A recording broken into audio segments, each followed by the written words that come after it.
This Film is Lit, the podcast where we finally settle the score on one simple question. Is the book really better than the movie? I'm Brian, and I have a film degree, so I watch the movie, but don't read the book. And I'm Katie. I have an English degree, so I do things the right way and read the book before we watch the movie. So prepare to be wowed by our expertise and charm as we dissect all of your favorite film adaptations and decide if the silver screen or the written word did it better. So turn it up, settle in, and get ready for spoilers, because this film is lit.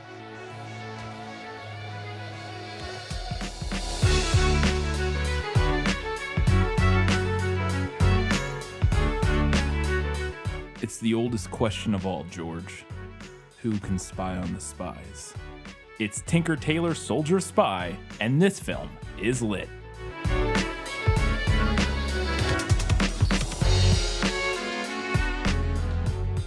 Hello and welcome back to This Film is Lit, the podcast where we talk about movies that are based on books. We have every single one of our segments for the first time in a while. So we're going to get right into it with our first segment. If you have not read or seen Tinker Tailor Soldier Spy, we're going to give you a little brief synopsis in Let Me Sum Up. Let me explain. No, there is too much. Let me sum up. A year after being forced into retirement following a botched mission, former senior British intelligence officer George Smiley is pulled back into his old world following the resurfacing of Agent Ricky Tarr with information about a possible high-level mole within the British intelligence agency. Smiley, aided by current agents Gwilym and Lacan, investigates secret files and interviews other employees who were let go following the aforementioned scandal, which involved an agent named Prideaux, who was shot and captured abroad. At long last, Smiley identifies the mole as Bill Hayden, a high-level official who also previously had an affair with Smiley's wife. In the end, Hayden is killed by Prideaux, and Smiley takes over as head of British intelligence to clean up the mess. All right. We're just using that one for both because the stories are similar enough. That is basically the movie basically summary. There are some differences, I'm sure. There's also a lot more stuff that happens, but I did not know how to summarize this. It's a tough one. Without either giving way too much information or not enough information. Yes. So a little bit brief on that, but yeah. All right, we do have a Guess Who, so we're going to get into that with the game show portion of This Film is Lit. Let's do it. Who are you? No one of consequence. I must know. Get used to disappointment. Okay. All right, we have a couple descriptions. There are a lot of descriptions in this book. These were the ones that I was able to find again. Because I didn't get to take notes for this episode because I listened to the audiobook primarily while I was doing other things. But I have a couple here. Just real quick, in case you're new, if you just joined in recently, we Guess Who's kind of an intermittent segment. It kind of depends on the book and other things, whether or not we do it. But the way Guess Who works is we just basically, since I did not read the book and Katie did, she's going to read character descriptions from the book, and I'm going to see if I can guess which of the characters from just watching the movie those descriptions apply to, like which of the characters she's describing, to kind of see how faithfully or how big of changes the film made when portraying characters from the novel. So, all right. Small, podgy, and at best middle age, he was by all appearance one of London's meek who did not inherit the earth. His legs were short, his gait anything but agile, his dress costly, ill-fitting, and extremely wet. For reasons of vanity, he wore no hat, believing rightly that hats made him ridiculous. Therefore, the rain formed in fat, unbanishable drops on the thick lenses of his spectacles. Okay, so he has glasses, which I think there's two characters in the film, I believe, like main characters who have glasses. I think there's only two, and I believe that is George Smiley, which is our main character, Gary Oldman's character, and then I believe, I can't remember his name, Toby Esterhaus, I believe is the other one. I think he has glasses. He's the bald guy. But the other thing, the small, podgy, and at best middle-aged makes me think that this is either Smiley or My other guess is, and I can't remember the character's name because he's kind of the least important of the Tinker Tailor Soldier Spy. He, I believe, is Taylor in the film. He's played by Toby Jones. I think you're thinking of Alaline. Is that, yes, I believe Yeah. that's Alaline. That would be the other character that this, I think, could apply to. He does not have glasses in the film, but the rest of the description works for him. But I'm just going to go out on a limb and bank on the glasses and say that this is George Smiley. It is George Smiley. All right. All right, one I knew the for one glasses. so far. We talked about in the Yeah. prequel, the glasses were like an important aspect of his character, so I assumed the glasses would, Mhm. you know, be important in his description. So that's why I went that way. Okay. Then the hat lifted, and he found himself staring at an extremely fierce red face, made still fiercer by the shadow of the brim and by a brown mustache washed into fangs by the rain. The rest of the face was crisscrossed with jagged cracks. Oh boy. Okay, so I have no idea who this would be. I have a couple ideas. So I can't place anybody who has a mustache Yeah. in the film. Surprisingly few mustaches in the film for it being set in the 70s.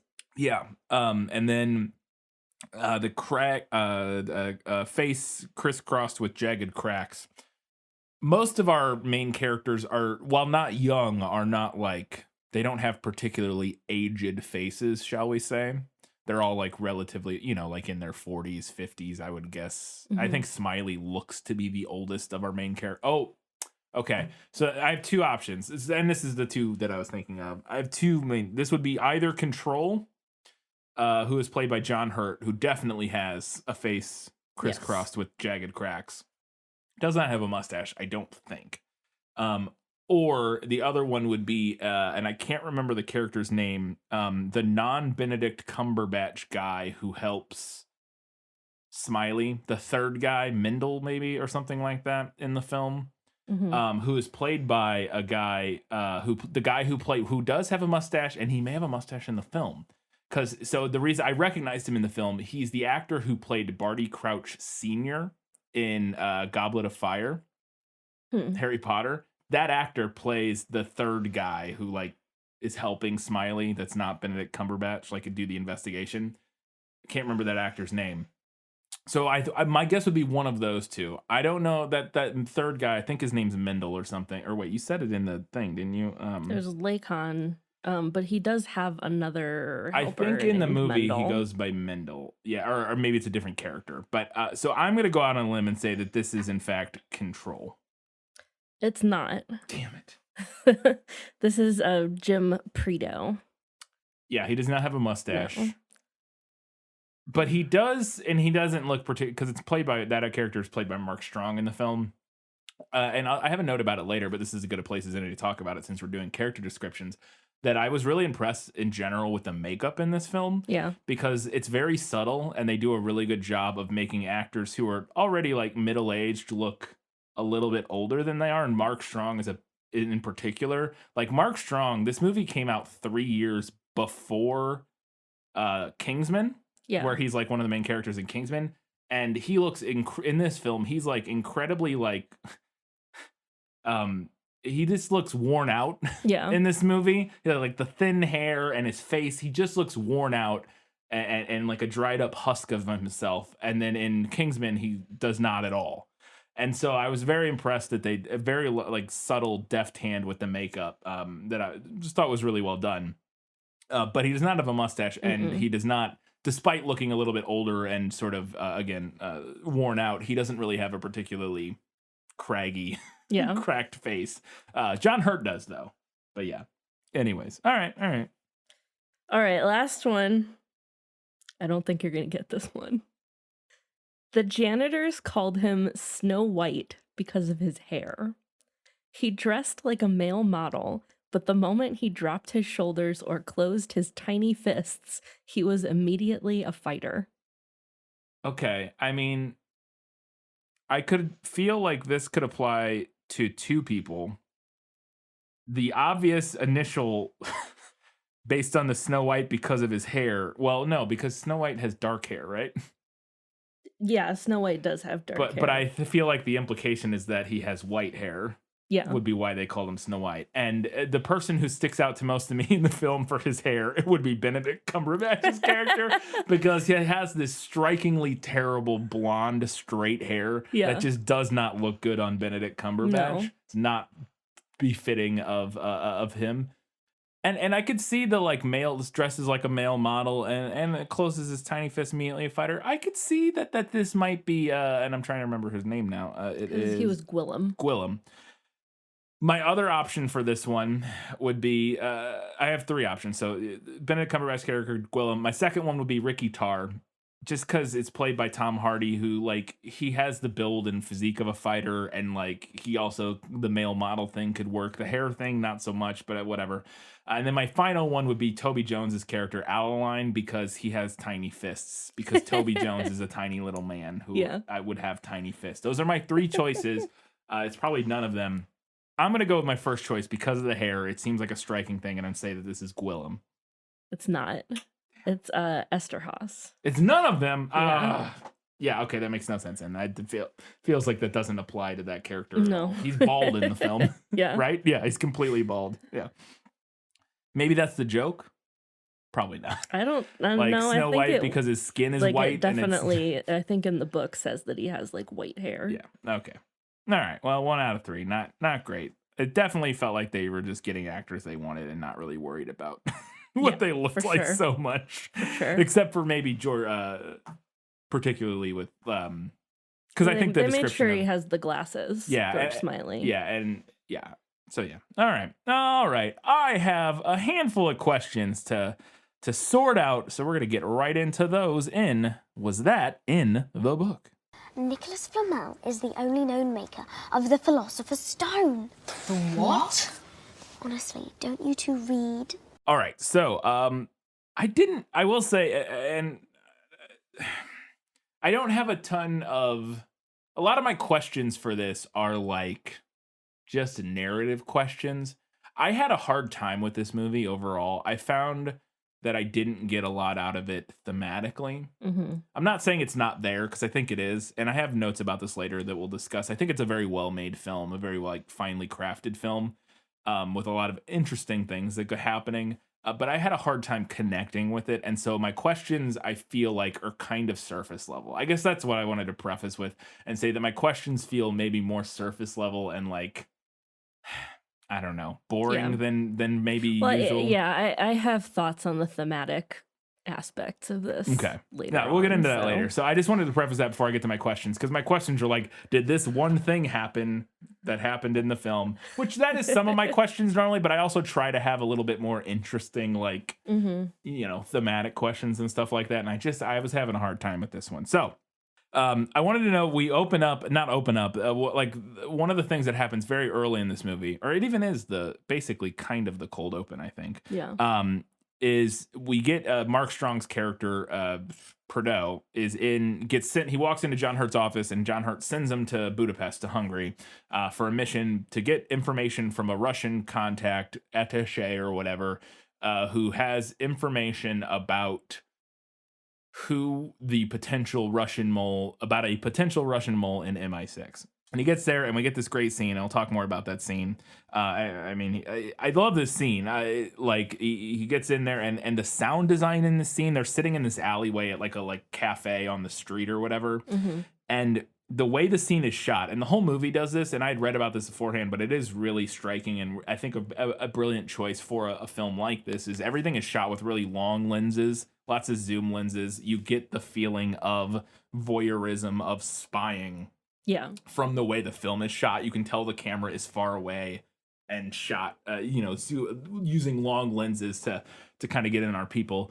And then this particular scene, the way the sound design is done, it's all amplified and echoey in this way that amplifies sort of the way you can tell how Prideaux is feeling in the scene, like the anxiety, and it's a well-crafted scene, and I really enjoyed that about it. But anyways, he gets basically the waiter is like a double, or is like a spy or whatever, and he like cracks it. I don't remember exactly how it goes down, but shit goes tits up, shall we say, and Mark Strong tries to run away before being shot by the waiter, who also accidentally shoots a nursing mother in the head, which was like Yeah. wild. And that was one of the details I wanted to ask about. I wanted to know if this scene was in the book and Mark Strong getting shot, but in particular, if the detail of a nursing mother getting shot and killed was part of it, because that felt like it had to be, because it's such a weird choice to include were it not in the book. Anyways, go ahead. Okay, so his character does get shot while he's on a secret mission in Hungary to try and uncover the mole, but he's like out in a forested area, not at a cafe. Yeah. The nursing mother, not from the book. Mhm. I did think that was a very striking like imagery. I agree, though. and this is one of the few scenes that gave me something pretty strong thematically, because I definitely think what we're meant to get from this scene is sort of I'm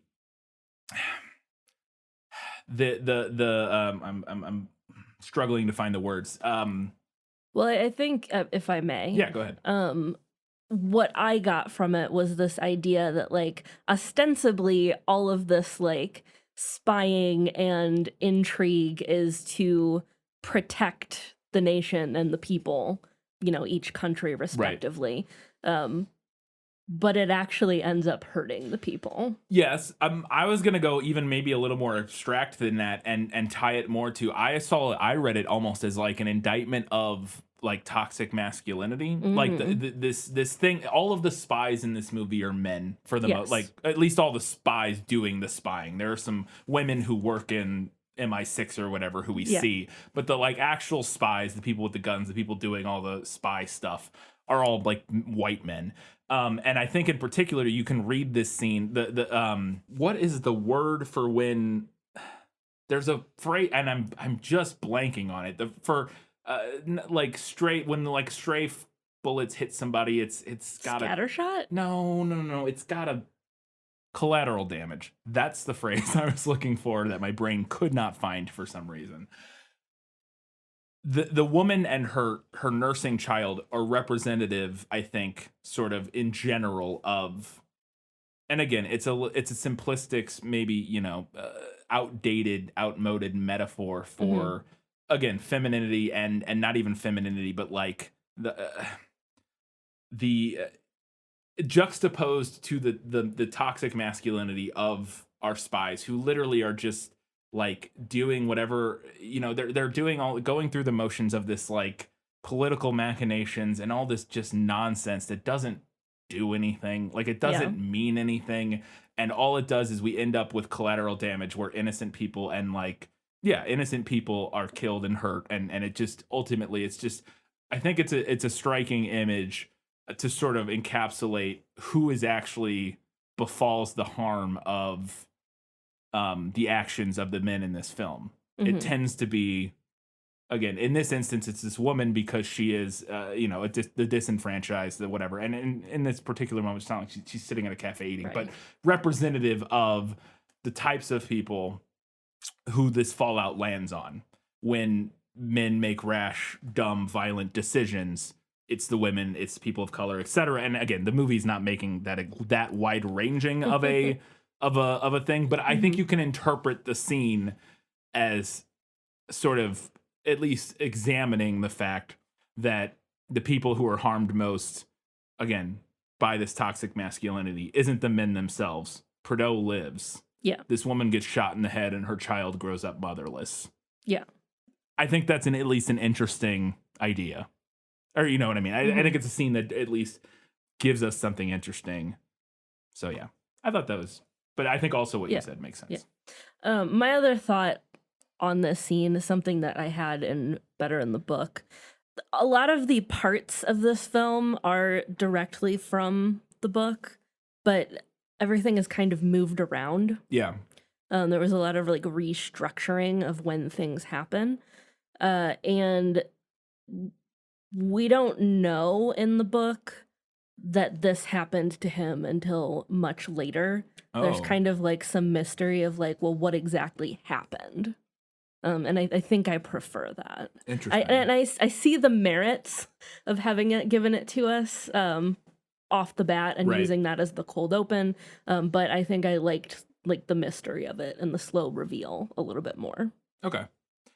This is a little detail that I thought was interesting. Is as we move forward throughout the film, the head of all of the head people at MI6, when they're having their meetings, they have their meetings in this, I think, like a soundproof cube within MI6. It's like this big room, but then within this room, there's these smaller little like cube things, these like smaller little pods that are enclosed, and there's a big one in the middle of this room that, and it has like soundproof stuff on the walls. Yeah. And it seems like a place they go to have their super top secret meetings, you know, that's like completely bug free or whatever. I assume the implication is it's like, yeah, they know there's no bugs here, whatever. Nobody can hear them. It's like super secure, whatever. And I thought it was interesting and a fun little, like, again, cool, like, spy room thing.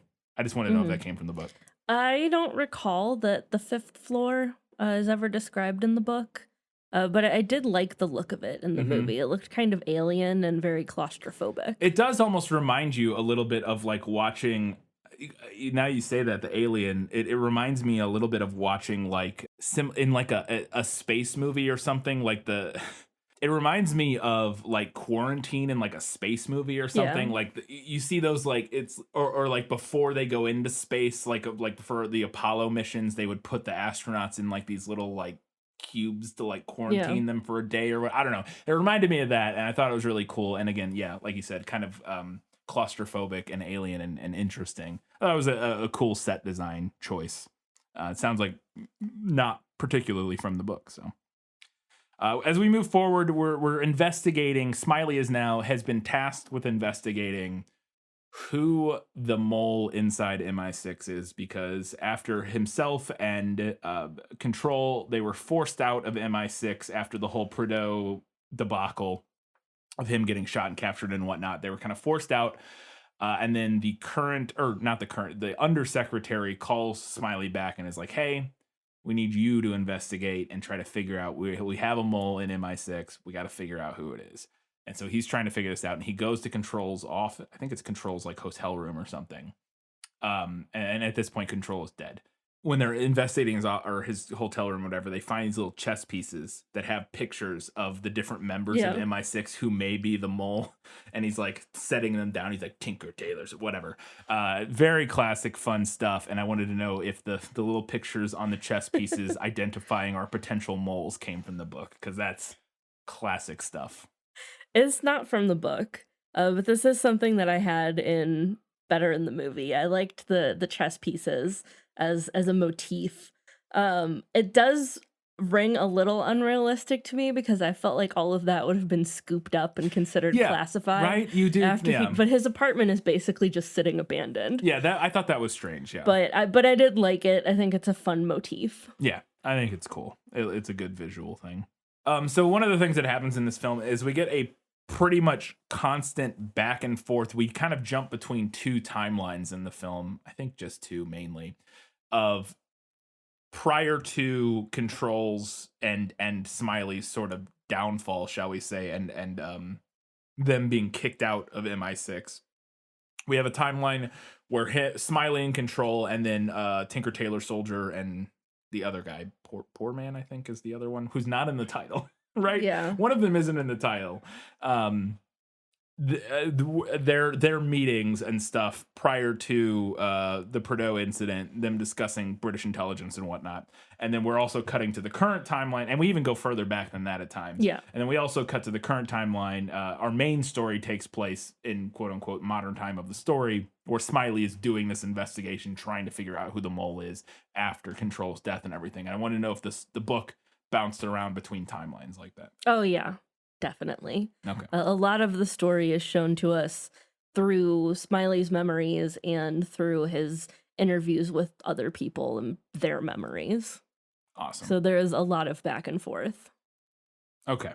My next question, it's a very simple one, but I want to know if they call and refer to British intelligence as the circus, because that is painfully British. And I actually wonder if we did talk about in the prequel about certain like terms and stuff Mm-hmm. being real, and I don't remember this being one of them. But one, does this come from the book? And two, do you remember if this is like a real one or not? I don't know.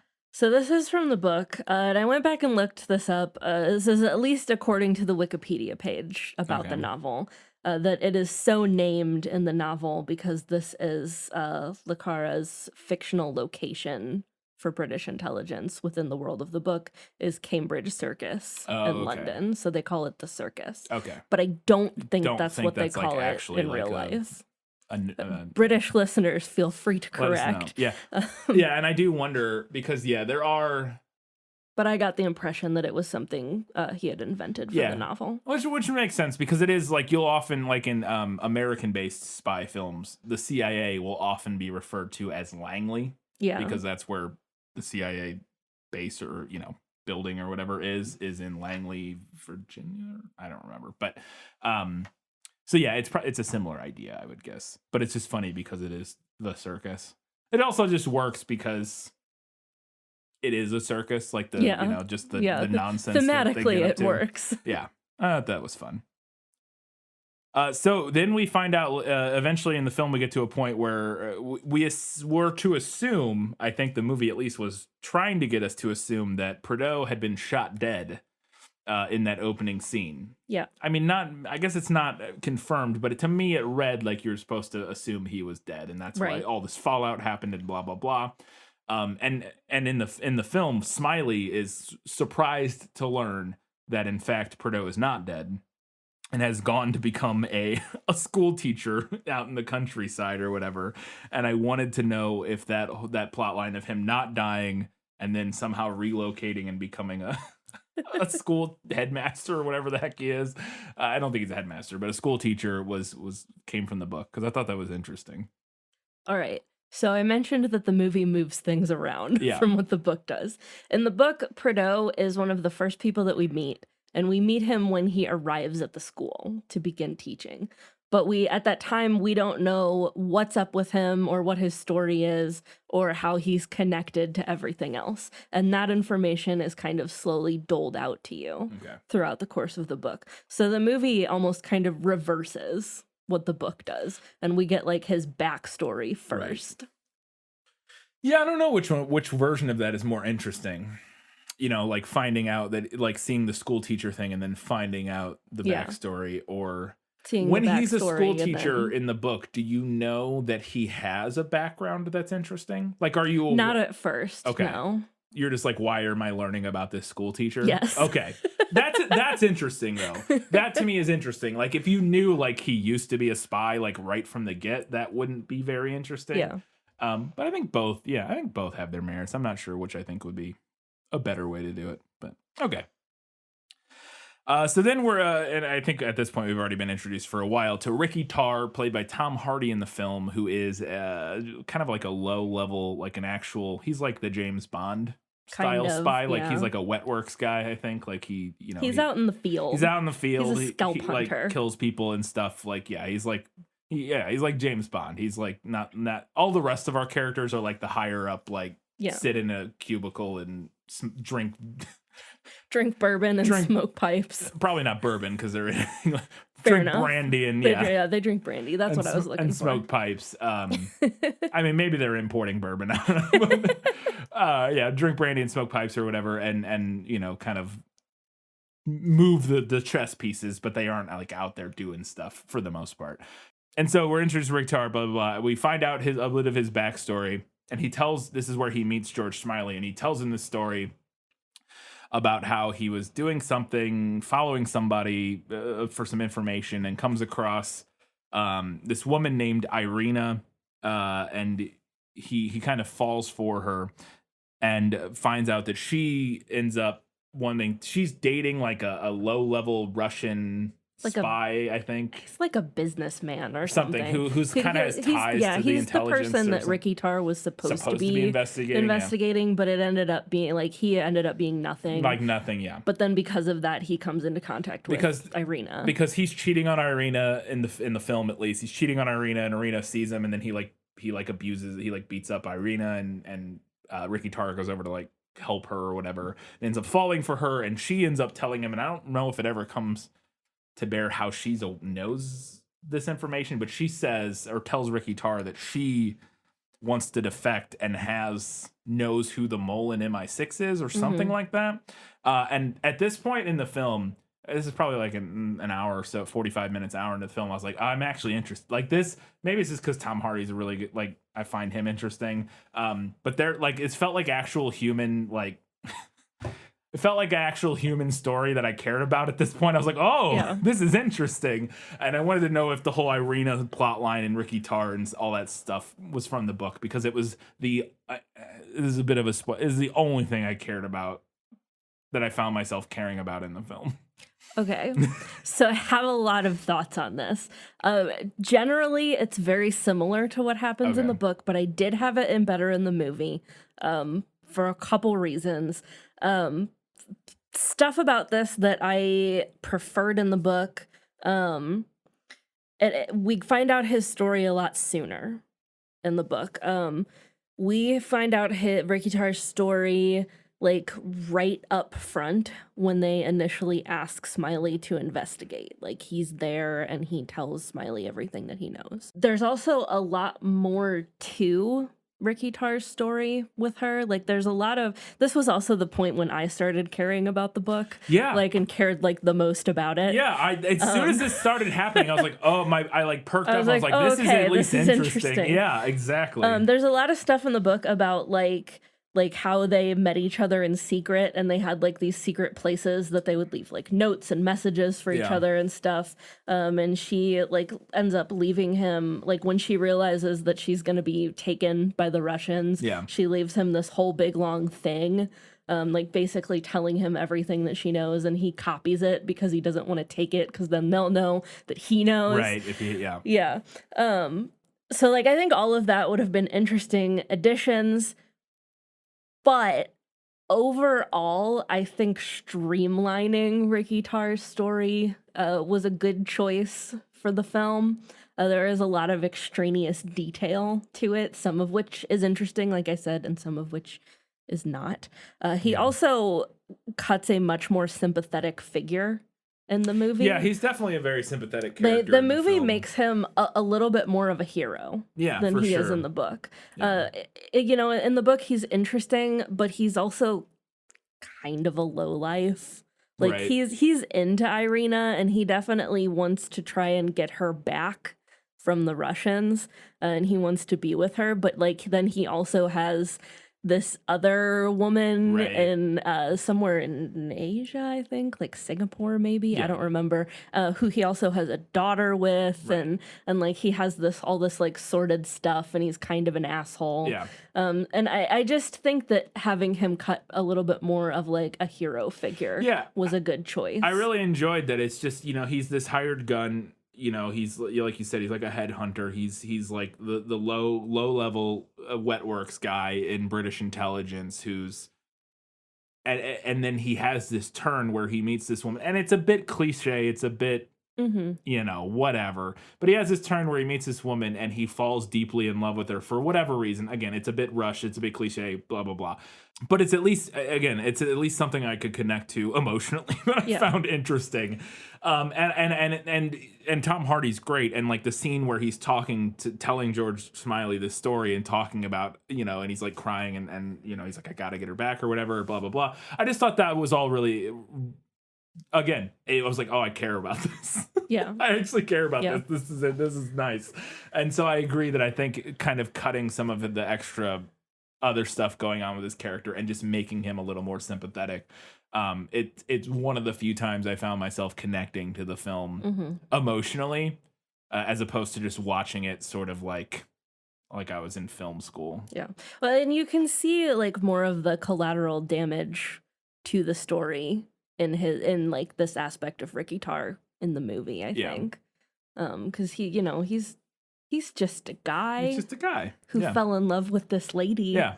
Yeah, and I also think there's definitely something there too about since he's the hired gun, he's very clearly much younger than everybody else. Yeah. I think we're going thematically here for the way that the old guys sitting around smoking pipes, drinking brandy in soundproof rooms send these young guys off to to be disposable. Yeah, to be disposable. I think we're supposed to connect with that and judge not only Tinker Tailor Soldier and whatever, but also I think ultimately we're kind of supposed to judge George Smiley for George Miller. We're definitely supposed to not George Miller.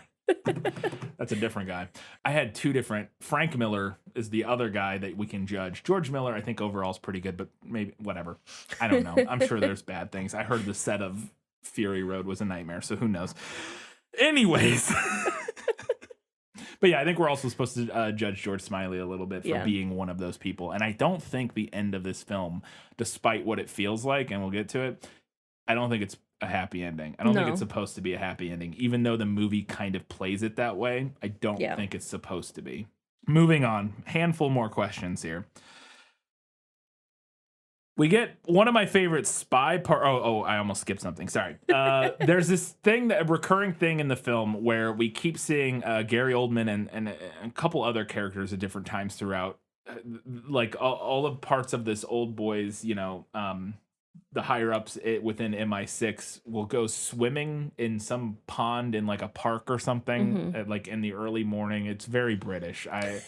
Like they're just like swimming and then they get out and he literally like puts his suit back on or something and goes to work. It's insane to me, but I mean it seems delightful, but it's also like crazy. And I wanted to know if that like if all of the old spies, the British intelligence people, go swimming in a pond near MI6 or whatever for like exercise, and I want to know if that came from the book.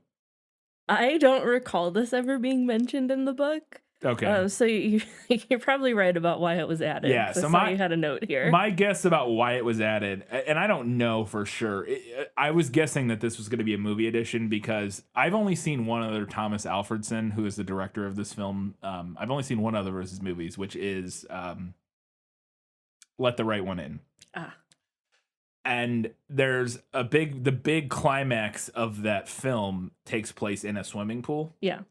And I think Thomas Alfredson just has a thing for water, like not thematically, but like symbolically, visually and symbolically. I think he just likes water and swimming. I think it's just something that, which is fine. Like it doesn't even necessarily, I don't even know if he necessarily ties it to anything concrete symbolically. I think it's just a recurring motif that he approaches a script and he's like, okay, where can I have the characters go swimming? I think it's just a thing he likes doing for some reason. I don't know. I'd be interested to see I think the only other main film he's done is The Snowman, which is supposedly terrible. I doubt anybody's swimming that because I think it takes place in like Norway in the middle of winter, but who knows? I mean, so does Let the Right One In. True. I think it's Sweden, but yeah. Also, Snowman might be Sweden. I don't know. Anyways, but it's just I was like, I bet that's just a Thomas Alfredson thing. Is he just likes using swimming and water in his films for symbolic reason, like again, sort of nebulous symbolic reasons. So one of my favorite little spy scenes in the film is this one where they need to get logs. There's an archive that has all of the like spy logs, or not spy logs, files that have the logs of like when people communicate with MI6 from the field or whatever. They like have all these logs of like whatever they said and store them in this archive. And Benedict Cumberbatch character needs to go into the archive. He is part of MI6 or whatever. Yeah, he's working with Smiley. He's like the man on the inside for this investigation. Yeah, Smiley is using him to like go do stuff basically, because Smiley's not in MI6 anymore technically, I don't think. And so he sends Benedict Cumberbatch in, and we get this scene where he's got to go in and get these files or this log book and get it out, and it's like a little bit of a heist scene, which I thought was really fun, where he's trying to steal this logbook, but when he goes in, they're like, oh, we got to check your bag. We're checking all the bags now. You got to leave it here and give me your, get your chit or whatever, and then you can get it back when you leave. And that he seems taken aback by that at first, and he's like, oh, but that maybe wasn't used to be the policy. But then they had this whole plan where basically he has the other guy, Barty Crouch Jr., calls him while he's there, and he grabs the log book, and then he gets the phone call, and he goes out to answer the phone call, and he pretends it's from like they have this whole thing where they pretend it's like about his car or something from a mechanic shop, but he needs the registration number for his car, so he's got to get that out of his bag. So he asks them to give him his bag, and he's like, "Oh, I just need it for a second, blah blah blah," and they bring him his bag, and he's able to swipe the log book. Fun scene, really enjoyed it, and I wanted to know if that happened in the book. It did, yeah. This was actually one of my favorite parts of the book because it was so spy-ish and interesting. Yeah. And I kind of struggled with where to place this. I ultimately put it into the movie Nailed It because it plays out pretty much exactly the same. But I almost put it into better in the book because we're in Gwillem's kind of perspective for the scene, so we get like all of his like anxiety and like thinking about like how he's gonna pull this off the whole time, which was pretty interesting. I think I can also make an argument for better in the movie by not being in his head. I think it's really interesting. I just think by not being in his head, I think it's interesting trying to figure out where it's going. Like what, I was like, oh, what is he? Because also the movie doesn't set up what he's even going to do. That's true. Like we don't get a scene with him and Smiley having a conversation ahead of time where Smiley's like, I need you to steal this logbook or whatever. It just, you sort of piece it together as it's going. And through Benedict Cumberbatch's performance, you're able to kind of figure out, oh, he's there to do something nefarious. Like we don't know what, but he's doing something. And then he gets it, and you're like, well, how? What, oh, and then you figure out why he was like, and then the phone call. And I really enjoyed like the piecing together what was going on. And then when it kind of clicks what he's doing, and then the moment after he does steal it, and they come down and they're like, we got to talk to you or whatever. And you're like, oh no. Like I thought that was all really, I thought that was a really fun scene in the film.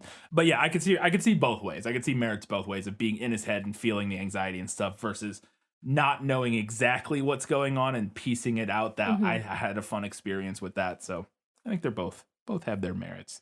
We get this great scene after this where Benedict Cumberbatch comes up to George Smiley's for a drink, a nightcap. And they're having this discussion where Smiley relays a conversation he had with Carla, who is, and I don't even know exactly this. I was a little bit. Carla is like a high-level Russian intelligence officer. Yes, and they were trying to flip him. Basically, George Smiley was sent to try to flip Carla. This was like years ago. Was trying to flip Carla to be like a double agent, basically, or to defect, essentially. And he's relaying the conversation he had. He had like less than 24 hours to try to convince this guy to flip over to British intelligence and help them. And he's relaying this conversation, and we're getting this all secondhand through the retelling of it from George Smiley. It's a really great scene. Very clearly just a classic theater student monologue scene. But I mean, it's tailor-made for it. Tinker Tailor made for it. But one of my favorite parts is he has this line where he's talking to Carla, and this isn't the whole line, but he says something along the lines of, we spent years trying to figure out the weaknesses in each other's systems, talking about the Russians versus, the British, communism versus capitalism, shall we say. And he says, we spent years trying to figure out the weaknesses in each other's system. Don't you think it's time to recognize there's as little worth on your side as there is on mine? Which I love that line. It was a great moment. The film knows that is the moment. We get this super tight close up on Gary Oldman, super shallow focus, beautifully shot, and lets Gary Oldman just milk it for this whole scene. And I wanted to know if that line came from the book. Yes, that exact line is said by Smiley to Carla during that confrontation. Yeah. And then that scene in general, our student monologue or our theater monologue, is that all come from the book? Yeah, he does relay that, I think it is to Gwillem. He relays that instance of that happening. I was kind of hoping that the movie would actually show us that scene. Oh, so in the book we get the same thing where it's him relaying it. Yeah, it's him relaying it. But you were thinking, well, you could just show us. Right. It, yeah. I was kind of hoping that they would actually show it, and I get not wanting to show Carla in the movie. Yeah. But I still think they could have done a visual flashback without revealing him. Yeah, I will say that I do really like watching. I think I get what you're saying, but I think the whole point, because this is all about, as much of a hard time I had connecting thematically with this film, I think the whole point is the lost sort of glory days. Mm-hmm.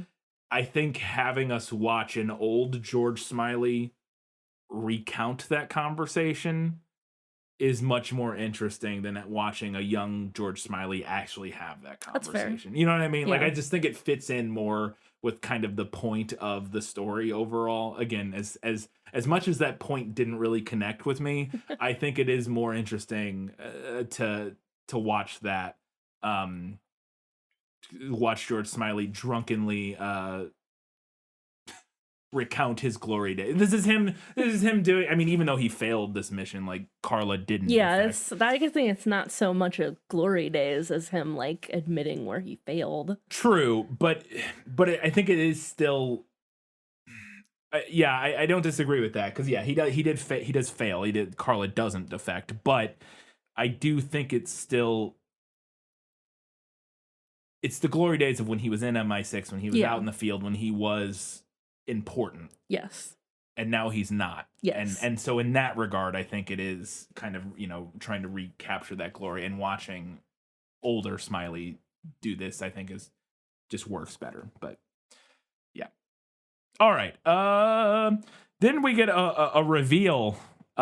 He basically, at the end of the scene, he tells Gwillem, as he's leaving, he says something along the lines of like, hey, if you have anything, they're going to know that because of you stealing the logbook or whatever. Mm-hmm. I think that's the implication. They're going to know that whatever, that we're up to something. So if you have any affairs you need to get in order, any loose ends that need to be tied up, because they're going to like turn your life upside down, take care of that. And Gwillem goes home, and we see him walk into his apartment and essentially breaks up with his boyfriend. Yeah. Basically tells him he needs to leave, kind of just like breaks up with them without explaining why, because obviously his boyfriend isn't aware that he's a secret agent or whatever.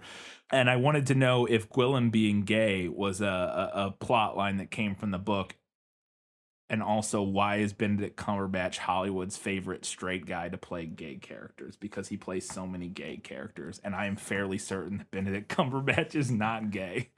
Yeah, I looked this up before we recorded this. On his personal life page or section on Wikipedia is very short, and he was in a relationship with a woman for 12. Again, none of this means he isn't, but he was in a relationship with a woman for like 12 years, and he's been married to the same woman after that relationship for like the last 10 years, and they have 3 kids together. Again, none of that is to say that he's not queer in some way. But I could find nothing saying that he was. But he plays a lot of prominent gay characters in films, I feel like. Well, I can't answer that question. Him being secretly gay is not in the book. He does have like a kind of secret lover in the book, but it's like a younger girl, like a student or something. Oh. Not like a college student. College, like okay. he's supposed to be like in his 40s, Right. and she's like in her mid 20s or whatever. So not like not illegal, but particularly like problematic. an age gap. Yeah, an age gap. But I had this in the better in the movie because I kind of loved it. I had no problem with it. I thought it was so much more interesting than just having him be dallying about with a younger girl. It definitely ups the stakes for the time period and stuff, and it does feel like something he would need to be more reticent about. Like it definitely something that he would have to it would be more of a potential issue. Right. Yeah. Because a secret younger girlfriend, and I think he is married maybe in the book, but then like has this girl on the side. But that's just boys will be boys, right? Well, I think the implication, at least I think, but I guess they could still figure this out. I think the implication in the movie is that you need to tidy up these loose ends, in the sense of like, you need to not be connected to anybody, because if they could get your boyfriend as leverage, or what they could, right. Anybody you're with, or a loved one or something, they could use them as leverage. Basically, would be the implication. I think is kind of what George Smiley is alluding to, maybe. So I don't know if it would necessarily matter in that regard. I think there's an added layer of they could if it is like a man, if he is in a gay relationship, not only could they use the leverage of just like we'll hurt this person, but they could just expose which without even hurting anybody. They could literally just expose that relationship and cause a bunch of issues. I don't know. Yeah, I thought it was fine, other than it, again, Benedict Cumberbatch playing another gay man. But whatever, it's fine. It's fine. We'll never know the answer to that one. I think it's just because his name's Benedict Cumberbatch, and you're like, well, that it just a makes gay sense. name if I ever heard Yeah, one. right. I mean, I don't know. It's the only thing I can think. We find out towards the end of the film that Hayden, who is Colin Firth's character in the film, is who's one of the he is Tinker? I don't know. I don't remember. He's one of the potential spies. And ultimately, we find out is the spy. We find out that he was having an affair with George Smiley's wife. Yes. Because in the moment where the call came in, I don't even remember exactly what happened. Basically, somebody called, trying to reach George Smiley, called his home. Mm-hmm. And his wife answered. And some information, maybe about tar or something, I don't recall. This was the stuff about Prideaux, I believe, when that happened, when he got shot. Oh, yes. Yes, and then Colin Firth comes in and, like, starts running everything. Yeah. That's what it was. And Prideaux gets shot. And they work out that he found out about it because he was with Anne. They're trying to figure out how Colin Firth was, like, the first to show up in the office and, like, took over and was like, I'll run everything. I'll lead the charge. Here I am to save the day. Yeah, basically. And they're like, how did he know? And he tells everybody, I was at the club and I saw it on the ticker tape or whatever. They're like, it was like 3 a.m. The ticker tape wouldn't have been running. Well, it was something. I don't know. I don't understand what any of that means. British nonsense. But I mean, I know what a ticker tape is, but I don't understand whatever. But so Smiley is able to piece together that he was able to find out because they called his house and he was having an affair with his wife, blah, blah, blah. So that's how he was able to get there. Mm-hmm. And I wanted to know if that came from the book. Yes, it does. All right. A couple little details that I liked from the movie that weren't in the book. I liked the reveal of their affair, like when Smiley finds out about it being at the Christmas party, like the company Christmas party, sees them making out. I also liked the shot where Smiley comes home and Hayden is sitting there, like acting all innocent, but he's like trying to put on his shoes under the table. Yeah, that was fun.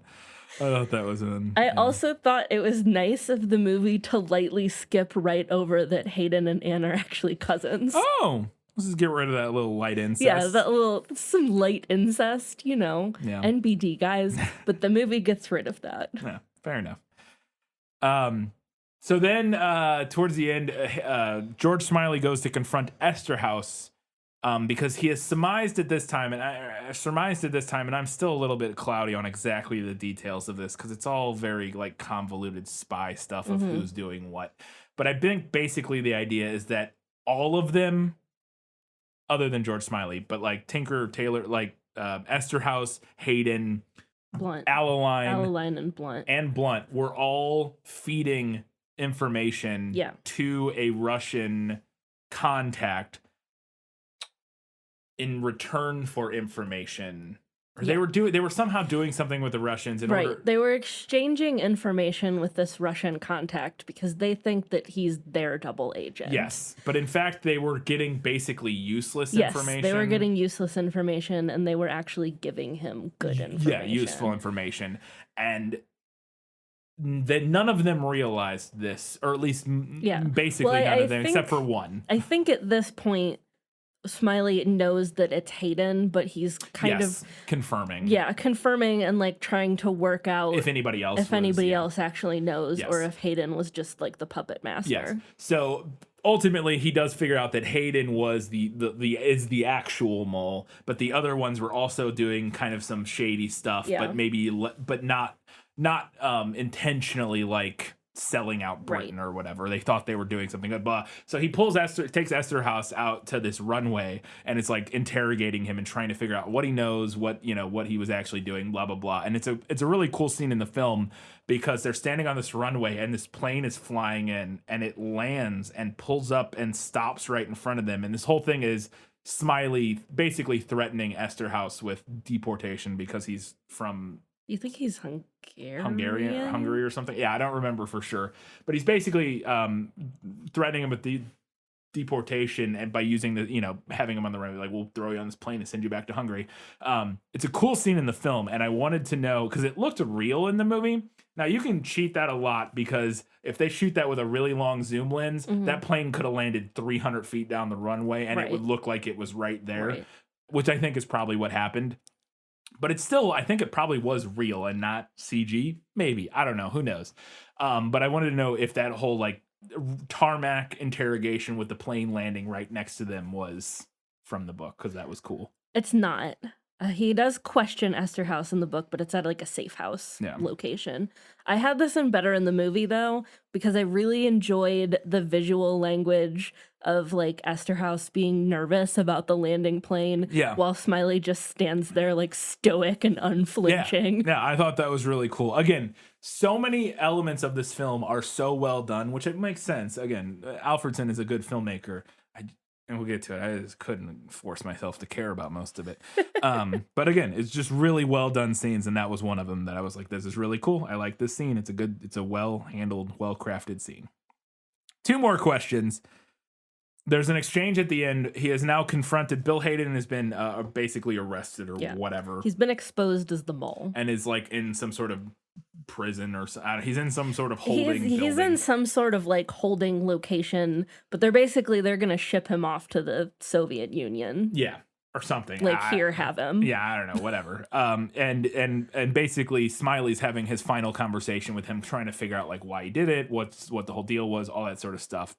And they have this conversation, and I think this is kind of gets to the crux of going back to when I was talking about Smiley sort of relaying his story with Carla, and him trying to kind of recapture the glory days of when he was important, when he mattered. Yeah. And that is the crux of this conversation, the big final line, basically.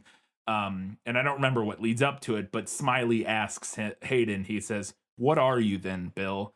And Hayden responds, "I'm someone who's made his mark," which again, I think is kind of the ultimate thing. It's like these men trying to feel important in the world. So very much this movie is about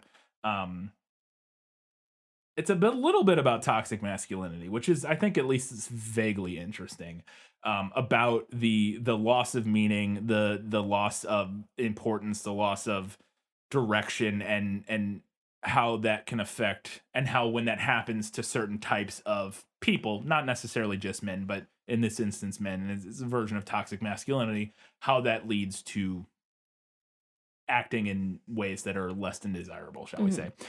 And I wanted to know if that exchange came from the book, the "Who are you then, Bill? I'm someone who's made his mark." I couldn't find that specific line in the book, but I agree with you that it falls a little flat. Well, and so when I said that, when I didn't add this on, because I feel I'm getting more meaning out of it now than when I watched it, to be fair. But when I wrote this note while we were watching the film, I followed that up with like, okay, I get it, but it also, I just don't care, which is also still true a little bit. I don't think the scene falls flat necessarily. The whole movie just falls flat because I just found myself having trouble caring. Anyways, sorry. But I think there, in the book, a big part of Hayden's issue is like England declining in power and influence, and that makes him feel angry and impotent, which the movie does touch on, but I don't think as much as the book does. Yeah, it's definitely there. Like it is. Yeah, impotence is a good word. It's definitely a movie about impotence and what that does to men. Yeah, and impotence in the very broad term, not like very specific. But it's definitely about that. It's just, I don't know.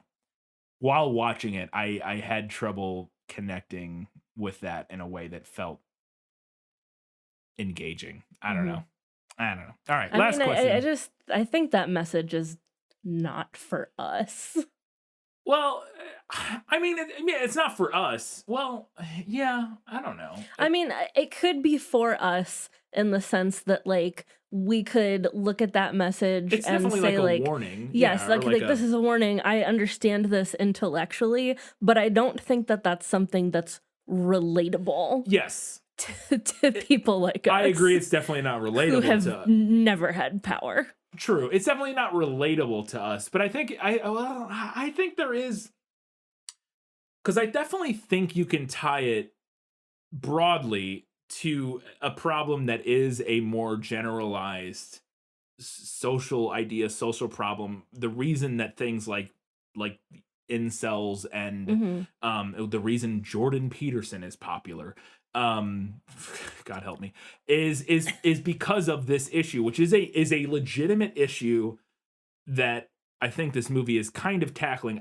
I will say this, and it's one of, maybe to the movie's benefit, it's definitely handled very subtly. It's not, I think, I don't think it's a theme that the movie like heavy-handedly is pushing. It's definitely very much infused in the subtext of the film. And so it definitely took me time to kind of get there in seeing that that's what this movie was about. But I do think there is a very more generalized application of sort of the warning of this film about the loss of meaning in the modern age, and the fact that, because that is why people like Jordan Peterson, people like any sort of like specifically men focused lifestyle gurus, masculine lifestyle gurus are popular, is because when there isn't a war happening, when there isn't some very obvious straightforward thing that society tells men they should be doing, men feel lost and they feel like they don't have a purpose or whatever. And I think that's what we're seeing with the characters in this film. And I think you can extrapolate that beyond being a member of the head of MI6. I think that's why the incel movement and the red pill and like every bad possible internet subculture thing kind of is encapsulated in that same loss of meaning, or is spurred by that same loss of meaning and loss of direction, loss of purpose. And I think this movie is a little bit of a kind of, again, a cautionary tale about where that can lead. I will say that I don't think this movie gives us any answers. Like, it doesn't propose much in the way of answers in terms of like how to solve that. Because to be fair, I don't know if society has done a good job of. Oh no, I don't think we know the answer. Yes, to that. I don't think the society in general, I don't think we figured that out or have a purpose, which is why so many people, why we have the problems we do with the manosphere, whatever you want to call it, with toxic masculinity, and the outlets that men, and particularly young men, the outlets that they use to express that frustration or whatever is usually violent and terrible and awful. Yeah. And I definitely think that's what this movie is going for. Again, on sort of thinking about it 2 days later after we watched it. Again, it was not really something I got while we were watching it. But yeah, I don't know. Yeah, no, I agree with you. I think that is kind of like what we're getting at here. I think the movie leaves more of like the specific like former empire aspect out of it. Yeah. To kind of clarify what I was trying to say, I think that like somebody like you, somebody like me, we can see that and like understand that that's the point being made, but I don't think we're gonna find it relatable. Yeah. Was more the point that I was trying to make. Yeah. Yeah. No, I mean, yeah, obviously we're not gonna, because I don't have that issue. I'm perfectly happy with my pointless life. But no, I get what you're saying. But I will say that I don't know that the people that would find it relatable would get anything positive out of this movie. Well, no, I don't think so either. You know what I mean? Like, I don't know if this movie has But I think that is the point. Right. Yeah, I don't know. Because yeah, the people that would relate to it most, I'm just like, well, they would either not see it because they're terrible at media literacy. Yeah. Which, if there's anybody terrible at media literacy, it's fucking disillusioned chuds on the internet. Like, that's the worst. So yeah, I don't know. It's interesting. It's an interesting film. It's grown on me in the last 2 days. I still don't think I like it that much, but it's grown on me. Anyways. Last question. Does Prideaux, at the end of the film, he wanders up and finds Bill Hayden in his forest compound out smoking a cigarette or whatever. He has a sniper rifle and he shoots Bill Hayden in the face. Yeah, and his blood makes a tear. Yeah, his blood makes a down tear. his face. And I felt like there was an implication that maybe there was something going on there. The way it shot, the way, I don't know, but something about it had an energy that felt, in this one scene, that felt like there was an implication that maybe they had a romantic thing at some point or something. And I was unsure, and I was like, what is going on here? That's interesting. And again, I also think that ties back to everything else we were saying about toxic masculinity and stuff. There's nothing more toxically masculine than being in love with the man and murdering them because you can't. I mean, not to be fair, he was like, whatever. But I think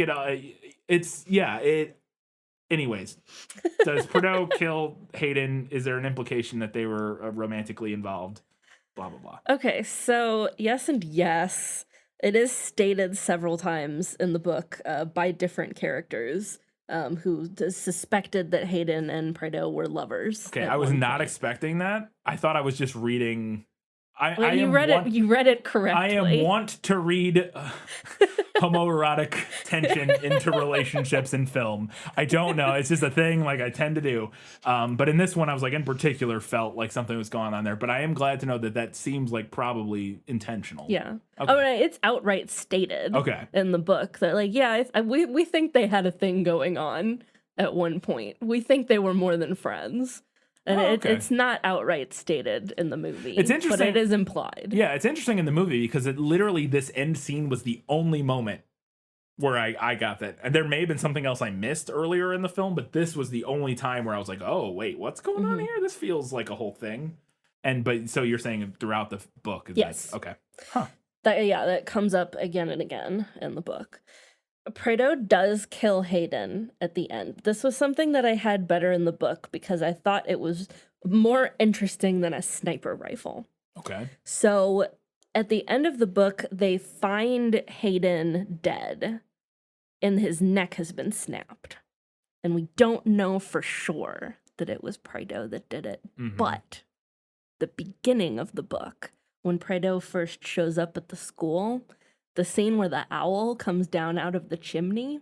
Oh yeah, and catches on fire and he flying around. He hits it with hits it and like kills it. Yeah. So what happens in the book is that he catches it and takes it out of the classroom, and then later on, the students find its body and its neck has been snapped. Okay. So it's implied. Gotcha. That Prideaux found Hayden and snapped his neck. Oh. Interesting. So much more personal than a sniper rifle. Yeah, I mean, so clearly the thing that the movie was doing is we get the blood tear drop visual symbolism. So that's definitely what they were going for there. But yeah, I think both have their merits for sure. Also, I think the idea of, again, kind of going back to the toxic masculinity of the very cold, removed nature of shooting somebody from very far away. Yeah. You know what I mean? Like that inability to have that refusal to acknowledge their closeness by literally murdering him with a sniper rifle as opposed to like touching him is interesting too. All right. This movie's growing on me. I'm not saying that I like it, but it's growing on me. Anyways, I got a couple questions for Lost in Adaptation. Just show me the way to get out of here, and I'll be on my way. Where is it lost? Yes, and I want to get unlost as soon as possible.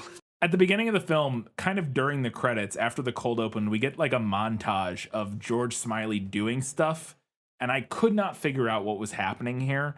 Like, I know you stopped the movie to be like, what is going on? It just cuts around and he's like buying glasses at one point. We cut to a hospital and I was like, that's John Hurt. He's dead? Like he's dead in his hospital bed? I didn't know what was happening. I didn't know if this was memories or if this was nonlinear or what was happening. Ultimately, I literally looked on Wikipedia to try to figure out, and I figured out what was going on. This was just a condensed set of events of like time passage of them being forced out of MI6, Control dying and Smiley getting older and needing new glasses, basically, I think is what was going on here. But I didn't know, I would have never gathered that, and I wanted to know if that made more sense in the book, or what, how is that told, like that part, you know what I mean? I mean, so in the book, when we meet Smiley, we get like some information up front. Like, we find out that he used to work for British intelligence and now he doesn't anymore. And he was the one who buried Control after he died. But we don't like know what all went down until later on. It's piecemealed out a little bit more in the book. Gotcha. Okay. And then my other question was, we get this Christmas party scene in the film, which we go back to several times for different sort of aspects of it. And one of the main ones, the first time we see it, is this dude comes in dressed as Santa Claus wearing a Stalin mask. And then everybody in MI6 starts singing the not the Russian, but the USSR anthem at him. At Stalin Santa, and I was Stalin like, Claus. Stalin Claus. That's there you right go. there. And I was wondering what the hell this was. Was this a dream? Was this? What's going on? Is it from the book? Do you have any context? Is it just like? Well, I don't know what. It's not from the book, so I can't help with context in any kind of official capacity. But I got the impression that they just thought it was funny. I mean, yeah, I think that's the idea, but also I was like, but they all know the Russian anthem? Why do they all know I don't... Because they have to know everything about the spies. USSR. Sure. It was so strange, and I wasn't sure. I will say that I think probably No, I don't even know what we're supposed to get out of that. I was going to speculate, but I don't even know. Okay. Yeah, I don't know. That felt surreal, and I think maybe it was supposed to feel surreal, but I was confused by that scene and was having trouble piecing together what I was supposed to be getting out of it, or whether it was even supposed to be real. So all right. Those are all of my questions. It's time now to find out what Katie thought was better in the book. You like to read? Oh, yes. I love to read. What do you like to read? Everything. I thought Gary Oldman should have gained more weight for this role. They could have put him in makeup. He didn't necessarily have to gain weight for it. It's not healthy to like fluctuate weight. That's actually a thing that's like, I know like actors do that. In fact, I think Gary Oldman has done that a few times, but it's actually like a really bad thing for your body to gain and lose weight, like fluctuate a lot. But for roles. I don't think he was stodgy and chunky enough. Yeah, they could have just done makeup like they did for when he played Winston Churchill. Like, Smiley is described several times as looking like a hedgehog. Yeah. And I don't think he looked hedgehoggy enough. Yeah. Like a hedgehog. Yeah. That's like weird. a little hedgehog. Yeah, they should just put him in makeup. Little short legs, little chunky body. Yeah. I looked on through my book for a description of Gwillem, Benedict Cumberbatch's character. Couldn't find one. I'm sure there is one because like every character is described, but I couldn't find one. But his hair in this movie is terrible. I was close to tears when he came on screen, and really has a bright blonde Beatles mop top. What are we doing? He looks ridiculous. He looks absolutely ridiculous.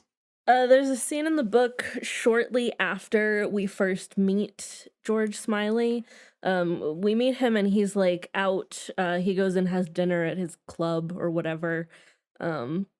There's a thing that I don't understand. What are these clubs everyone is always dining at? Anyway, not the point. But afterwards, he arrives home and there's kind of a neat little like spy-esque scene where he sees that something is amiss and like the workings in his brain that he goes through to deduce that someone has entered his house while he was away, which I thought was kind of neat. I don't really know how they would have filmed it without it looking like an episode of Sherlock. I was about to say, it sounds like a Sherlock episode. But it was kind of cool. Yeah. Shoes on the floor, mud on the couch. Yeah. Yeah. Basically. Teapot's still warm. Yeah. We meet Connie Sachs in both the book and the movie. I thought her movie counterpart was not particularly interesting. She had one line in the movie about feeling underfucked, and that was the closest she felt to her book It's a counterpart. good line. Yeah. It was a fun line. Her book counterpart was all talk and no filter, and it was great. So she just felt kind of boring in the movie. And my last thing here, I have more thoughts in my final verdict, but my last like kind of little tidbit that I thought they could have included from the book was when they go in like the secret house where the mole has been passing information to his Russian counterpart. They talk about the recording equipment in the room and how it works, and it works through the light switch. When they flip the light switch, the recording equipment turns on. Yeah. And I was like, oh, come on, movie. Yeah, they didn't do You much. could have included that. Didn't do a whole lot with the spy contraptions. We get a little bit of it in that scene, but not much in terms of like how the spying is actually done. Yeah. All right, let's find out what Katie thought was better in the movie. My life has taught me one lesson, Hugo, and not the one I thought it would. Happy endings only happen in the movies. There's a scene early on where they're driving in a car. It's Smiley and Gwillem and somebody else. I don't remember now. And there's like a fly. It's a giant fly. Maybe it's supposed to be a bee. I don't know. Yeah. It looks like a horsefly. Yeah. Is stuck in the car with them. And I thought that was interesting visual language. I thought the same thing. I was like, yeah, that's some fun little, visual, like a bug, literal, like a, bug stuck in there with them. They're trying to get Yeah. I thought that worked. I also really liked the fact that there's only a couple car scenes in this film, but both of them looked like they shot them old school style. Yeah. They probably didn't. They probably just did like a fake, like a modern version of it, but they looked like the old school, like 50s rear projection where they would project the background on the wall behind like a stationary car. Yeah. It looked like that, like watching like an Alfred Hitchcock movie or something, which I thought was really fun. Again, they probably didn't do it that way. They probably did it like with modern, like maybe not, who knows? But I thought it was cool that it looked like the old school, silly rear projection driving scenes from the 40s, 50s, and earlier. Mm-hmm. I really liked the flashbacks to the drunk Christmas party. Mm-hmm. It's not something that was in the book. I thought that was interesting. There's a scene where Gwillem lashes out at Ricky Tarr. So when he comes back from stealing the logbook, after he steals the logbook, they call him up to the 5th floor and they kind of like run him through the ringer because Ricky Tarr had like money deposited into his account, and they're like, he's a traitor, blah blah blah. Yeah, they basically go, "Hey, Ricky Tarr's a traitor," and he didn't realize, or he didn't know anything about this, and so he's like, "Wait, what?" And so he believes them, obviously, right? And then when he gets back to Smiley's apartment, Ricky Tarr is there. Yeah, which wouldn't have happened in the book. The lash out at him, because the scene where they like pull him in actually is in the book. But then when he goes and like lashes out at him and he's like, "You bastard, I betrayed my country," blah blah blah blah, that wouldn't have happened in the book because he already knows like the details of Tar's story. But I thought it was interesting, especially like considering how they moved stuff around. I think it also works because then we get the fun reveal where Smiley goes, "Well, if he's lying, why are these pages missing?" Yeah, like it's like a fun dramatic reveal. Yeah. And having Gillum lash out sets up that reveal in a way that feels good. I liked seeing what actually happened to Irina. It's tough to watch. Yeah, I mean, yeah. But in the book, they kind of just offhand mention that the Russians shot her. Yeah. But I thought it was nice to give some concrete closure to her character. Yeah. Again, and it goes back to what we talked about earlier with the people that are the victims of the collateral none damage. of the men die in this. Well, sorry, Hayden does, but other than Hayden, none of the men die in this movie. 2 women die, 1 dude dies, right? I think, at least on camera. I think. Yeah. Hayden and Irina and the mother. Irina and the mother, I think, are the only people that die. Yeah. Oh, control. Irina's husband is shown dead. Like they show him in the bathtub dead. That's true. Which I Yeah, don't think was mentioned in the book. Oh, and but... no, I guess there is more men because we also see that other spy guy who with his neck slit that they like try to frame Ricky Tarr for. Like the guy he was. Oh yeah. So I guess technically I'm wrong, but whatever. Thematically, I'm right. Whatever. I don't know if put technically wrong, thematically right on a t-shirt. That's a good, yeah. We need to make stickers that say technically wrong, thematically right. My last thing was just a little detail that I really liked in the movie. We see Smiley take an antacid before the big showdown with the mole, which I thought was both funny and also good visual language to communicate both nerves and age. Yes. Yep. Absolutely. Absolutely. All right. We got a handful of things that the movie nailed. As I expected, practically perfect in every way. I thought the movie nailed Jim Preto showing up at the school with like the caravan on the back of his car.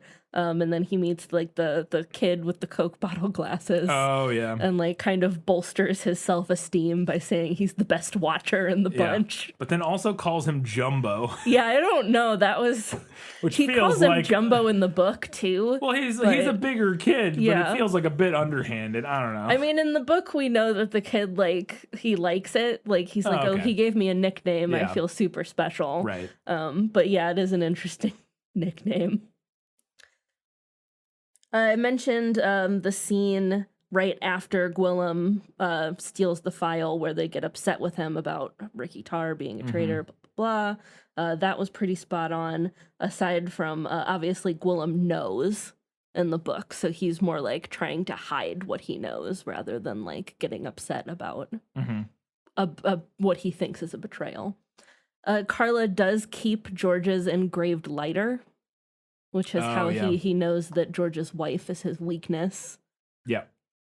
Which we see, because Carla, we find out in the film, was at the meeting between Prideaux, was he in the book? Like, he was there, like, he, like, set up the meeting between Prideaux and the Hungarian. Yeah, it was like all his machinations. Yeah, because in the movie we see that they're like sitting out on the street at a table, and we saw this guy at the beginning of the film.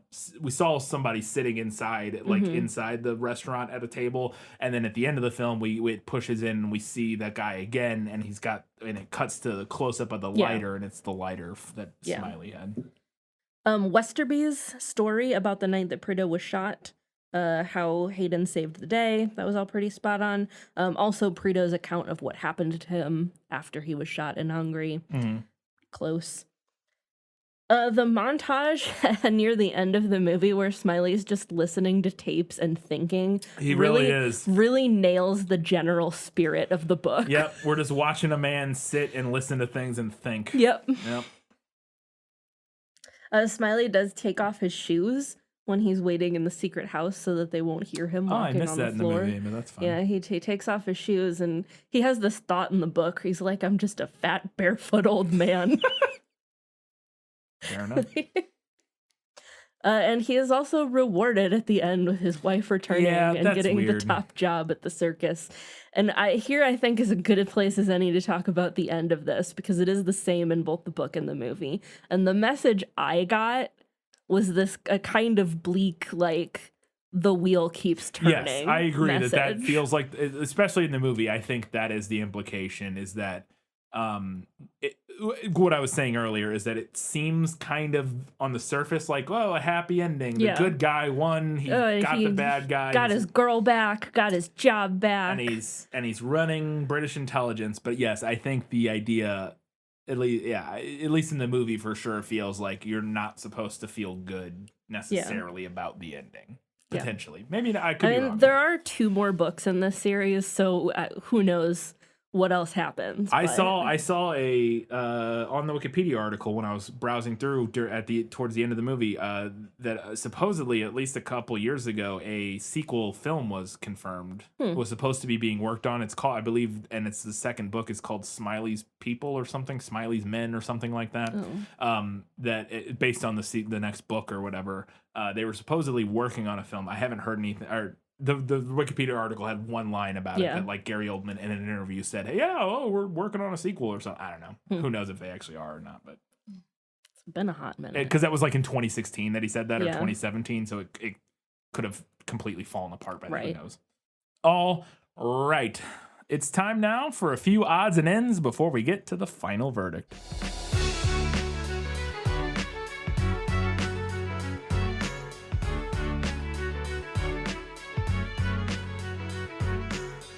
The opening credits in this film, during that montage, we get like traditional old school opening movie credits of like opening credits, which is like very rare in modern movies. But just in particular, it just stuck out to me because the style of the actual literal credits on screen reminded me a lot of the credits that Kyle and I did for a short film that we did together called Limbo back in 2014. I'm looking over in our studio. I have the artwork from the film festival we submitted it to. They sent us the artwork for it. Or, I don't know, because we were nominated for an award or whatever. I think we won an award. I can't remember. But anyways, the poster for the movie is on my wall. But the opening credits in that film are like very similar to the opening credits in this movie. Yeah. A little weird thing that I was like, hey, that looks like our credits. Anyways. I think I actually should have put my first note before your note, but that's fine. Yeah, that's fine. I turned and said this to you while we were watching. We made it like 2 seconds into this movie, and I was like, well, this is already very different. Yeah. I mean, it went on to be fairly similar. Yeah. But it just like, it was out of order. It was. Yeah. They picked up the puzzle pieces and put them in a different order. Yeah. For this movie. Because I said the same thing about Annihilation, and then the rest of the film went on to be completely different. Also, that scene where where Prideaux is talking to the guy at the cafe. He is eating like pickles on toast. European people. I want to know. Man. I want confirmed from anyone who knows about the pickles on the toast if that's actually what he's eating. It sure looks like pickles, sliced pickles. Sure looked like sliced pickles on toast. On toast with some sort of schmear, but yeah. I don't know. If you're Hungarian or have been to Hungary, it seems like it's probably like a local Hungarian, probably, or that region of Europe type of thing. But yeah, we don't put pickles on toast over in America for breakfast. Not a thing we do. I'm not saying it would be bad. I'm just saying it's not a thing we do. One of the things I noticed pretty early in the film that I thought was interesting is that the lighting in a lot of the shots felt very artificial and very stage-y, like very theater-y. Like old school film. We get a lot of shots where they're in like dark rooms, but then we get these super intense hair lights, which is just a light coming from behind or above the actor that like lights up the back of their head and their hair. Depending on where the light is and how it's hitting them, it can be called a kick or a kicker or a hair light or a rim light. Different terms, all kind of vaguely similar things. They're all, kick light is slightly different than the other ones, but they're kind of similar. And I just thought it was interesting because it felt very stagey to me. Yeah. Or again, very old school film, which the old school film feel makes sense with some of the other stuff we see with the we get some zooms and stuff, which again is an old school film thing. You don't do a lot of zooms in modern cinema. And the way they shot the car scenes and stuff. Yeah. Like I definitely think they were going for a kind of a throwback spy thriller. That makes sense. That makes sense, yeah. I think it worked. This is a dumb note. But when we first meet Smiley, I think it's when we first meet him in the movie, we see like a ring holder on his dresser. And I want one. It was like a little creepy hand coming up from the middle of a dish. Yeah. I want it. Have you ever seen those? I see those pretty often on like jewel. I don't know. I feel like I've seen those places. I have like a full-size hand thing in my bathroom that I put my rings on. I was going to say, I thought you had one. This one is different. It's little and creepy, and it looks like the hand is like rising up out of the ground to grab your ankle. A little baby hand? Yeah, like a little baby hand. Like, I'll see if I can find you a little baby hand ring holder. A little zombie baby hand ring holder. There's this one scene where they're having this conversation. I don't even remember who it is. It's Toby Jones's character, Alaline, and somebody else. A couple other characters that I think are only in this scene. They're having a conversation in like a gym, but they're in the locker room, like in the after the shower. Like there's a guy showering in the background, and they're having this conversation. It's three guys. One of them is smoking. And the room is steamy as all get out. Yeah. Like it's like a basically sauna. a sauna. Yeah, basically a sauna.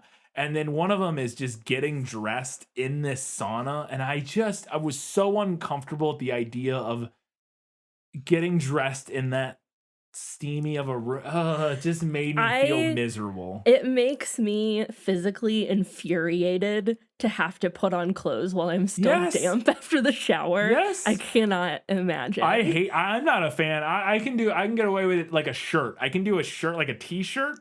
I can get away with sometimes if I'm a little, but like in general, I like to be most like pretty dry. And just being in a room that warm and that humid and putting clothes on, I would still be sweating, and I hated it. I was like, I can feel this and I hate it. Honestly, the primary reason that I shower at night is so that I have time to lay on the bed in the fan and be completely bone dry. There you go. Anyway, I have all of these out of order because I could not remember when things happened in this movie. But in that opening montage, when we saw Control dead in his hospital bed, it's just like a really brief shot, but it looked so chaotic that I wrote this note down. I was like, are they implying that he committed suicide? Because it was not the impression that I got from the book, but I could have easily missed that. I will say this, not the impression I got from the movie. To me, he just looked like he died in his hospital bed. Like he was old and sick and he just like it looked keeled like over. And I could have like seen it because again, it was just like a quick shot and I was also writing notes, but it looked like he was like slumped over and there was something spilled on the floor. Yeah, I think he died eating breakfast. I think it was like toast or something. Like to me, I think it was like his breakfast or something on a plate like had fallen on the floor. Okay. And I think it was just I don't think it was I think it was just like spilled his breakfast or something. Speaking of breakfast though, there's also a scene at the beginning of this movie. I have a lot of notes about toast for some reason. It's where I think it's Alaline and somebody else are talking to like the prime minister about, they're like asking for money for stuff. And he's like, well, you guys aren't really doing anything. Like we're not getting any useful information. Right. And they're like, yeah, but we need money. And somebody in that scene was buttering a piece of toast so aggressively that I made note of it.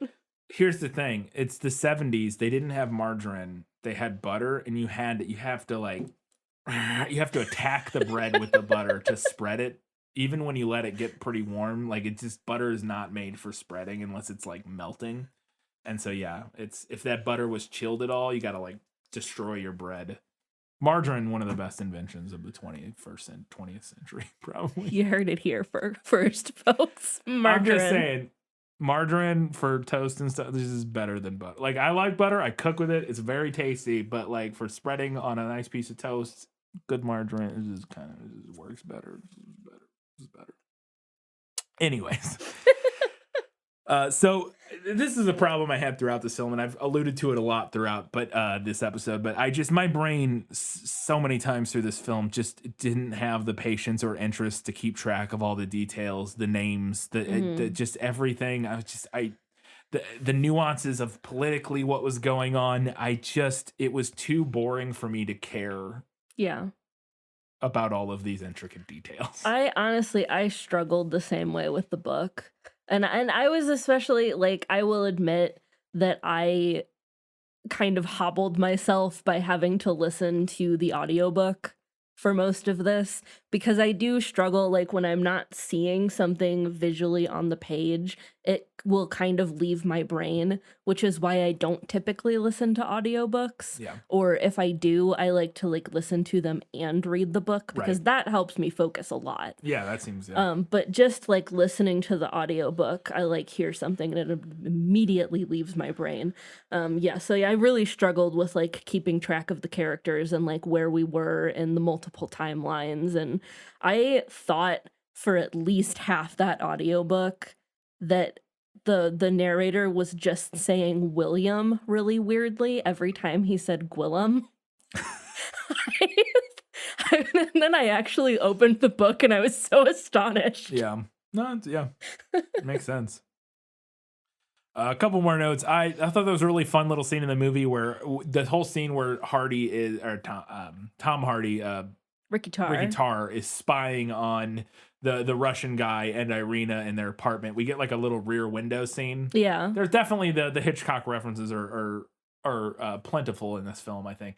But that was one where we get like this rear window scene where it's him. We get it from the perspective of like a wide shot, like these different windows and watching characters walk from one room to the other, which I thought was a fun little nod and done well. For sure. I mentioned the makeup earlier. It was really cool.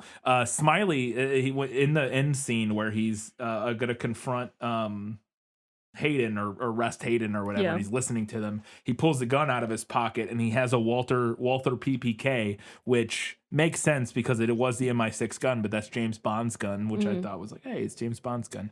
And then my last note, again, this goes back to what we just discussed, but I've come around a little bit on this over the course of this episode, as we've, our discussions earlier have sort of alluded to. But while watching this, we got to the end and I was like, what a wonderfully crafted film that I just could not have cared less about.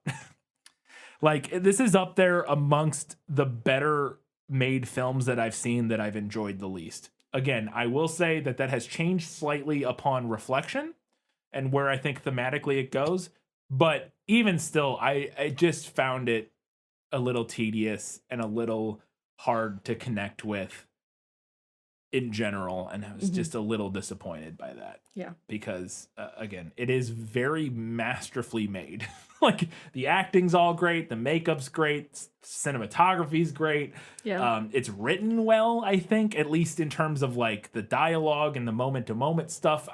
Thematically, I think there's more meat on the bones than I initially thought, but even still, I don't know. It's a little, like... There's a lot of, like, fun nods and references to different things. There's a lot going on, yeah. and it's, like, one of those movies where I'm like, I can appreciate that this is a very good movie, like, well-made movie.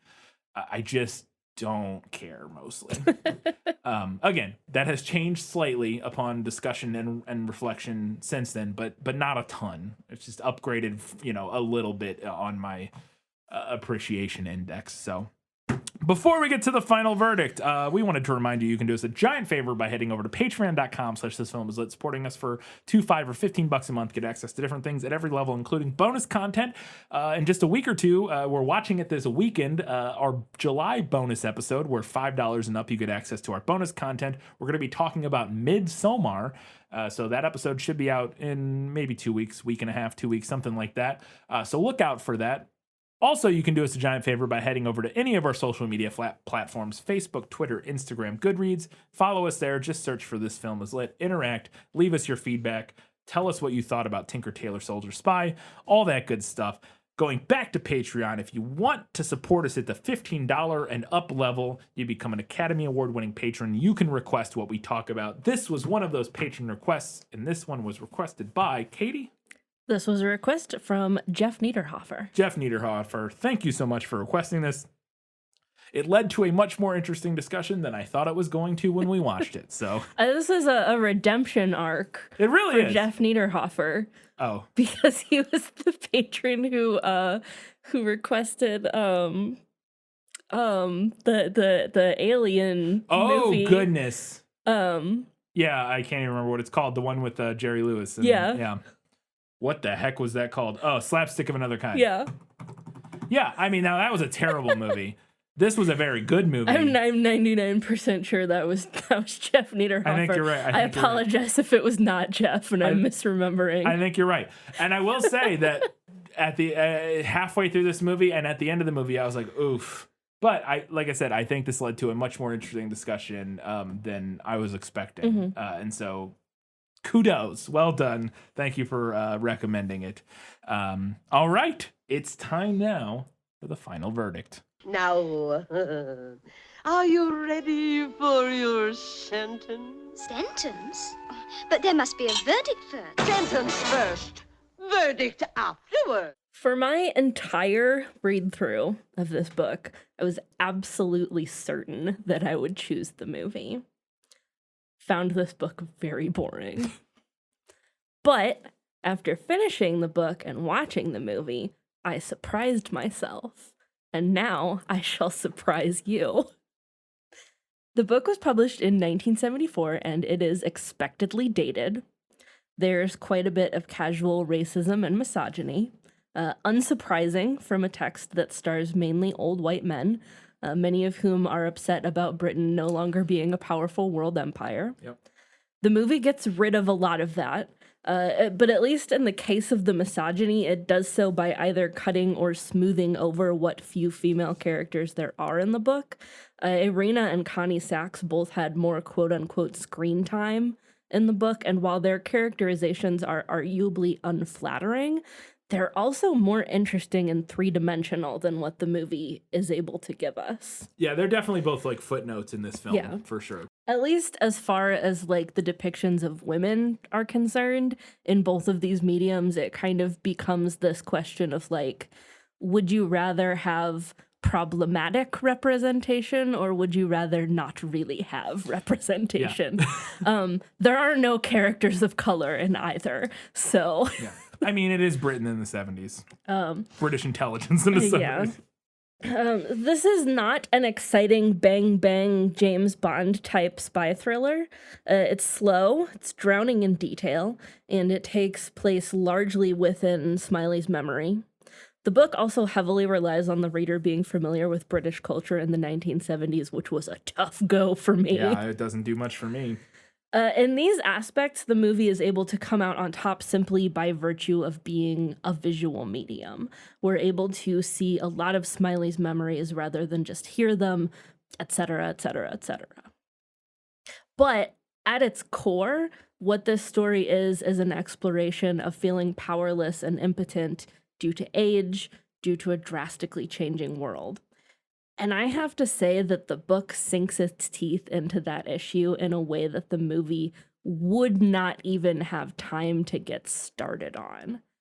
The book accomplished what this story sets out to do, and for that, I have to rule in the book's favor, even if watching the movie was a slightly more enjoyable experience.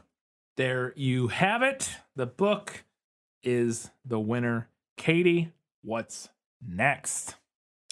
Up next, we are jumping back on the horse of our summer series, and we will be talking about 50 Shades Darker. Oh boy. Which is the second installment in the 50 Shades trilogy. I read the first chapter the other night, and I hate myself already.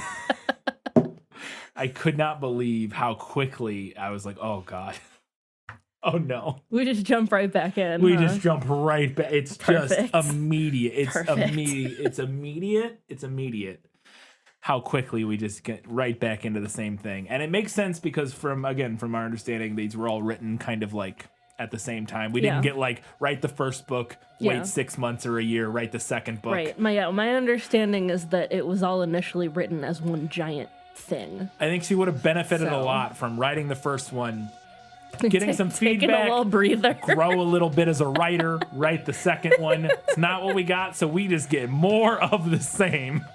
It's rough. So you can look forward to that in 2 weeks' time. Yes, absolutely. And in 1 week's time, we'll be discussing your feedback on Tinker Tailor Soldier Spy, learning something, and previewing 50 Shades Darker. Until that time, guys, gals, non-binary pals, and everybody else, keep reading books, keep watching movies, and keep being awesome.